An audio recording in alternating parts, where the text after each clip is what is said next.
মানে কখনো কারোর উপর নির্ভর হয়ে থাকতে নেই, কারণ অন্ধকারে নিজের ছায়াটাও নিজেকে ছেড়ে চলে যায়।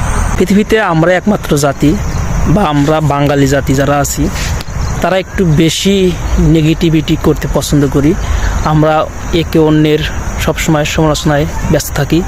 আমরা নিজেদের থেকে অন্যকে গুরুত্ব দিই বেশি, অন্যের জিনিসের প্রতি আগ্রহ বেশি, অন্যের পার্সোনাল জিনিস নিয়ে আমাদের আগ্রহ থাকে বেশি। তাদের কে কী করলো, কে কোথায় গেল, কে কী করতেছে, এই সব জিনিস নিয়ে আমরা বেশি চর্চা করি। আসলে এগুলো করা উচিত না। আপনাকে আপনার জিনিসের প্রতি, আপনার কাজের প্রতি ফোকাস হওয়া উচিত। এতে যেমন আপনার কাজের দক্ষতা বাড়বে, তেমনি আপনি মানসিকভাবেও শান্তিতে থাকবেন। কারণ আপনি যদি অন্যকে নিয়ে আলোচনা বা সমালোচনা যাই করুন না কেন, এতে কিন্তু আপনারও একটু মানসিকভাবে আপনারও একটু বিপদে থাকতে হয় বা চিন্তা করতে হয়। আপনি যখন আপনার জিনিস নিয়ে, প্রয়োজন জিনিস নিয়ে আপনি যখন আলোচনা করবেন, তখন আপনার প্রতি, আপনার কাজের প্রতি আত্মবিশ্বাস বাড়বে, আপনার কনফিডেন্স বাড়বে। এই জন্য সবসময় নিজের প্রতি কনফিডেন্স রাখা উচিত। অন্য কী করলো না করলো এই বিষয় নিয়ে আসলে আমাদের ভাবা উচিত না।